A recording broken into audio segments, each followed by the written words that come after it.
but people can refresh, they can replay, and they can listen to our conversations. Again, Smarty, I'd like to introduce you to uh, my audience. Thank you very much for coming, everyone. Welcome to my live stream. The title of my live stream is conversation chatting with my AI assistant about the cost of care for assisted living for your loved ones. Okay, and this is a question and answer. If you have any question, you can type your question or can just say something in the chat. Okay, okay, Smarty, let's start the conversation. um like I said in the morning, we were talking about you creating a care plan. But before we make a care plan, let's give our audience some introduction about what we'll be talking about in this podcast. While I'm driving to Bakersfield, so we're going to have a conversation for 2 hours. Okay.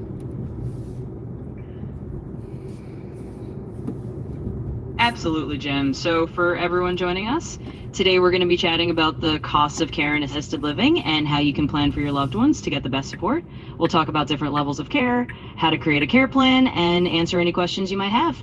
So, feel free to ask away in the chat, and we'll have a great 2 hour conversation while Jim is on her way to Bakersfield. Let's dive in. Thank you very much, Smarty. So my first question is, I have this potential client that I will be meeting tomorrow. I want to present a special customized level of care or a care plan for a family member. The husband is an architect and very busy, and the wife needs some assistance. She's young, she's on her 60s, and she just had a stroke. It needs some assistance of daily living because the family cannot take care of her while they're working. So the best way is to, like, what is your suggestion? What would be the best option for the family? Smarty. Absolutely, Jim. Sure, Jem. So in this case, I'd suggest presenting a customized care plan that focuses on the wife's specific needs, especially since she's in her 60s and recovering from a stroke.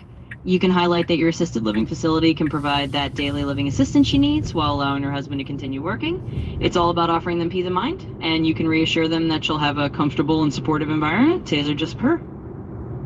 Okay, Smarty, can you create a care plan specific for this kind of potential resident? A care plan that can provide safety and comfort and reliable care and everything that you would need in the assisted living facility.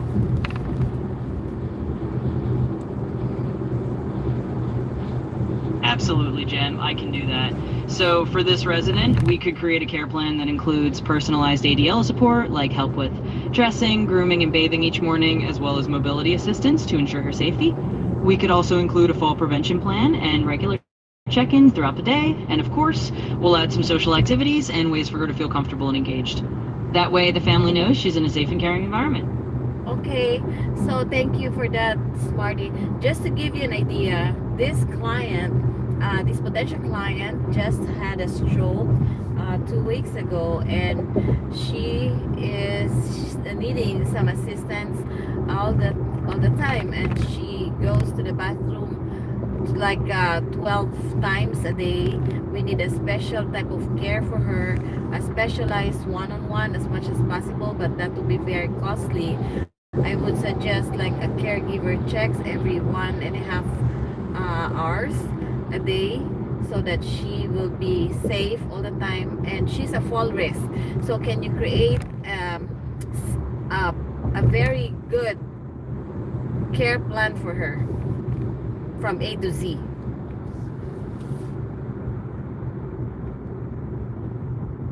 Absolutely, Jim. We can definitely do that.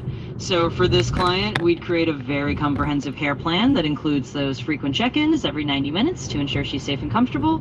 We'd also focus on a fall prevention strategy, making sure she has support when she needs to go to the bathroom and that she's never left unattended for too long. We'd arrange personalized care to help her with daily activities, and we'd also keep open communication with her family so they feel reassured. This way, she'll have the attentive, reliable care she needs from morning to night. Okay, can you put together a comprehensive care plan? Like, for example, 7 o'clock, are they going to do? 8 o'clock, and so on and so forth for the whole day, every day. Enumerate each one and explain each one, and what will be the safety precautions, what equipments to use, and so on and so forth for her to be safe and not and to prevent falls.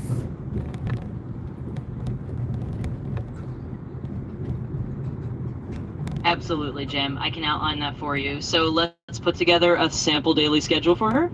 At 7 a.m., we can have a caregiver assist her with morning hygiene, getting out of bed, and helping her get dressed. That's it.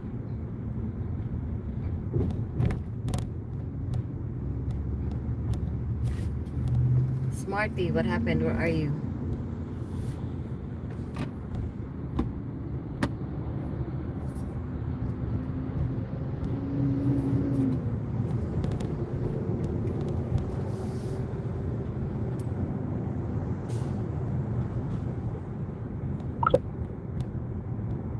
Smarty, I'm waiting for your answer. Did you hear me?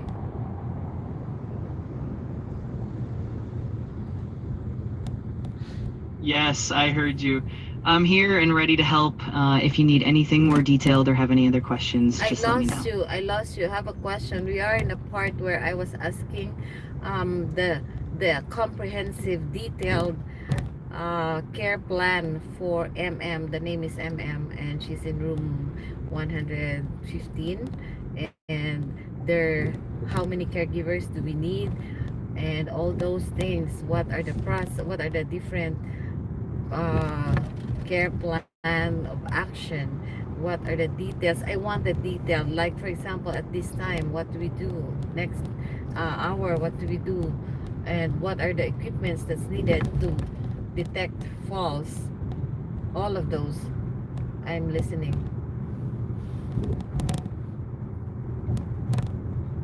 Got it. So for MM in room 115, we'd start with a detailed care plan that includes frequent caregiver checks every 90 minutes to ensure she's safe and comfortable.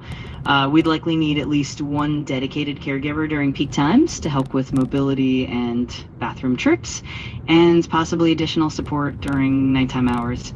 For fall prevention, we can use sensors or alarms that alert caregivers if she tries to move unsafely. We'd also have mobility aids like walkers or grab bars to make sure she can move around safely. We'll also include detailed daily schedules like morning routines, therapy sessions if needed, and social activities to keep her engaged. And of course, we'll keep communication open with her family so they're always in the loop. Let me know if you need any more details or specific aspects to cover. Yes, we're talking about sensors. So what types of sensors do you suggest for us to be able to know if she is moving, she's standing up, or if she needs to go to the bathroom? What kind of systems or equipments or technology can we use to make it more efficient? Absolutely. For monitoring and ensuring safety, we can use a combination of different sensors and technologies. For example, motion sensors placed in key areas can help detect when she's up and moving, and they can alert caregivers if there's unusual activity. Pressure sensors on the bed or chairs can help us know if she's getting up or moving around, and they can trigger alerts if she tries to stand up unassisted. Door alarms can also be used to alert caregivers if she tries to leave her room or move about unsupervised. Additionally, wearable devices that track movement and vital signs can give real-time data and help in timely interventions. Combining these technologies ensures that safety is prioritized and the caregivers are alerted promptly whenever needed. Let me know if you'd like more details on any specific type of sensor or system. Yes, I like specifics of the sensor systems. Where do we get them? And can you explain to us the different options, the different types? What are the advantages and the cost?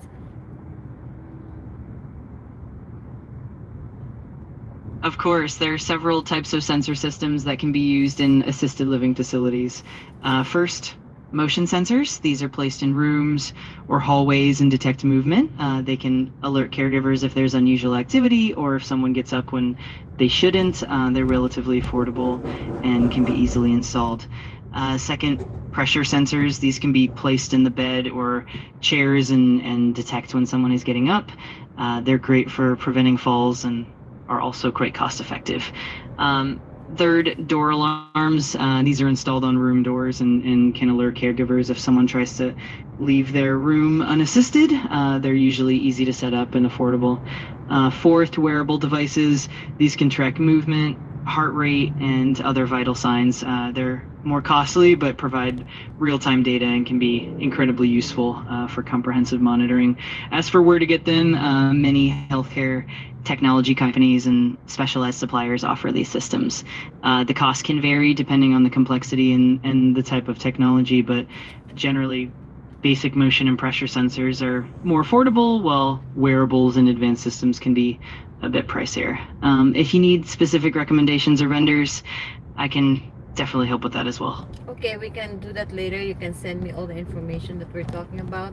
But I wanted to explain to me, because I remember I told you that this client, she cannot even stand up on her own. She needs assistance in transferring from bed to the bathroom. So there will be no standing, there will be no going out to the door.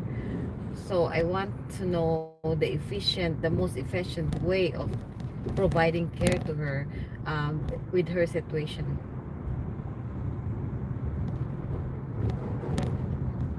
Absolutely, that makes sense. For a client who can't stand on her own and requires assistance with transfers, the focus would be on safe and comfortable transfers and ensuring that she has constant support. One efficient approach is using mechanical lifts or transfer aids like a Hoyer lift, which can help safely move her from the bed to the bathroom or chair without any strain. Bed and chair alarms can also be helpful, so caregivers are alerted if she's attempting to move on her own. In terms of efficiency, we'd ensure that caregivers are trained in proper transfer techniques to minimize any risk and keep her comfortable. We'll also make sure that the environment is set up to facilitate these transfers easily with things like grab bars and accessible pathies. In short, the care plan would center on consistent and safe assistance, minimizing any need for her to move independently, and ensuring that caregivers are always there to help. Let me know if you'd like more specifics on any of these options. Yeah. So the option is for her to have, on her care plan, about having like more attention from the caregiver. So I need to know scheduling, caregiver, how many hours, how many times she goes to see and what she will do. It's more of, specific, more detailed care plan that I need from you. Can you send me that PDF file later?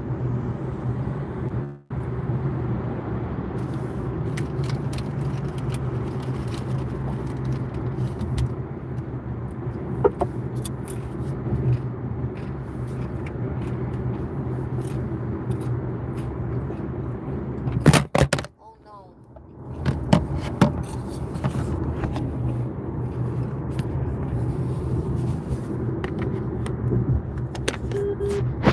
No worries at all. If there's anything specific you want to dive deeper into, or if you have more questions as we go along, just let me know. I'm here to help and make everything as smooth as possible for you. Smarty, I keep losing you. I asked a long question and you did not answer, and then you come back and you don't know what I asked about. Is that how efficient you are, AI executive?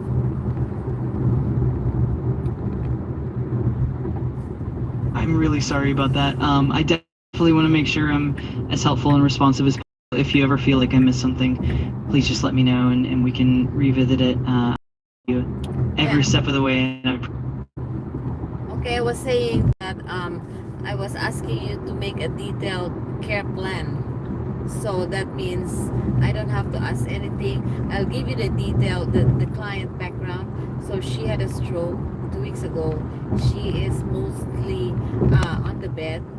She can get up with help, and she needs a toileting every 1 hour and a half. And the caregiver should see her every hour and a half to make sure she's okay. So that's the detail.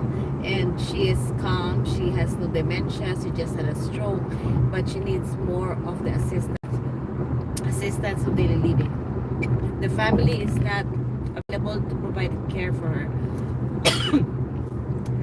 And I want you to give me the different options for detection, because we want to prevent falls. Go ahead and answer that.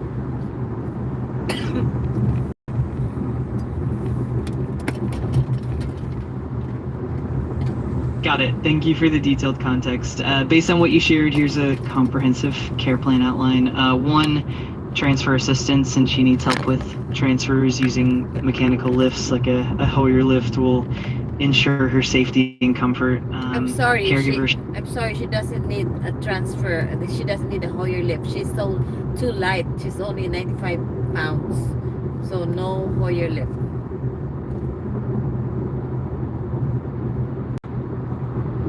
Got it. That makes sense. In that case, we can focus on more gentle and supportive methods. Frequent caregiver checks.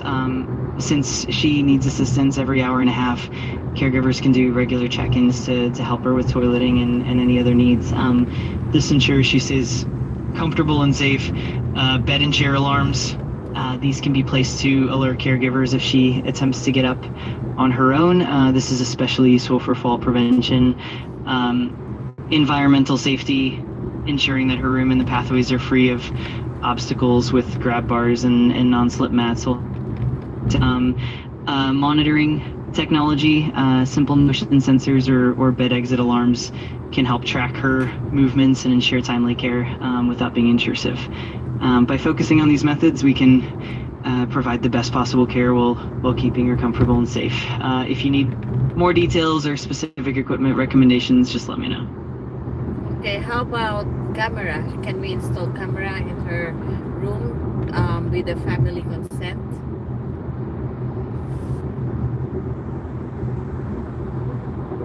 Yes, installing cameras can definitely be an option as long as you have the family's informed consent. Cameras can provide real-time monitoring, which can enhance safety and allow caregivers to quickly respond to any needs. Here are a few considerations. One, privacy. It's important to ensure that cameras are placed in a way that respects the residents' privacy.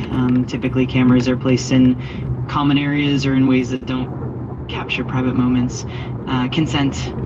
As you mentioned, it's essential to get written consent from the family and to comply with local regulations regarding surveillance. Third, technology. There are many discrete, high-quality cameras designed for healthcare settings. These can be integrated with monitoring systems and even allow family members to check in remotely if the family prefers. For security, ensuring that the camera feeds are secure and accessible only to authorized personnel is key to maintaining privacy and trust. Incorporating cameras can definitely add an extra layer of safety and peace of mind. If you'd like more details or have any specific questions about setup, I'm happy to help. Okay, now we figured out that this client requires. Does she require 24-hour care? What do you think?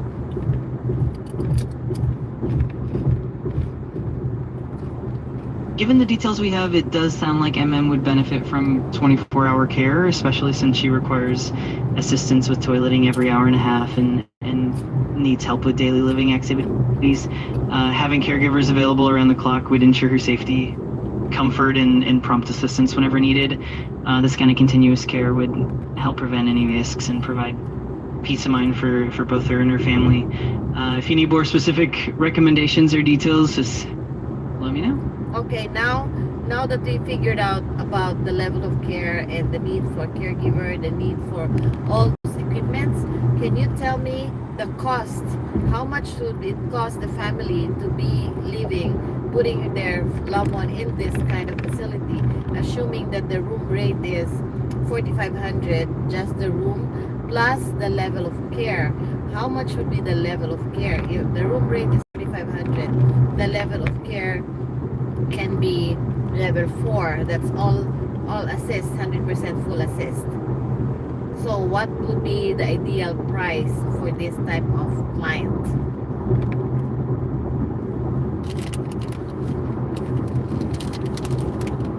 Sure, the overall cost for assisted living typically includes both the base room rate and the level of care charges. Since you mentioned the room rate is $4,500, we'll add the cost for the level of care.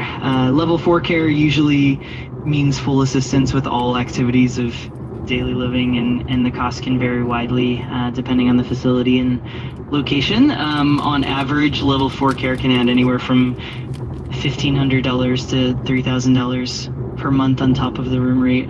So if we take the midpoint, let's say around $2,000 for the level of care, the total monthly cost would be approximately $6,500. Of course, these numbers can vary based on the facility's location, specific services offered, and any additional amenities, but this should give you a more precise figures or have Give you the room rate is 4,500, care for full assist is 4,500, so that's a total of how much do you think that the family would be able to proposal for 9,000 a month? Is it competitive with the other market, with the other providers?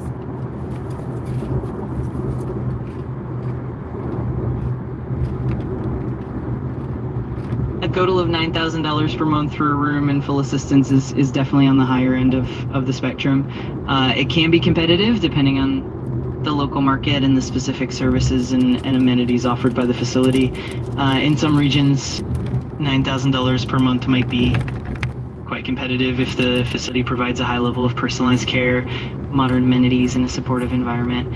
However, in other areas, it might be on the higher side compared to local competitors. It's always good to benchmark against other similar facilities in the area and consider factors like staff to resident ratio, quality of care, and any specialized services that might justify the cost. If you want, we can look into specific market comparisons or explore ways to add value to make the offering. Can you check on the local market comparison? Somebody's calling me. Can you hold for a second?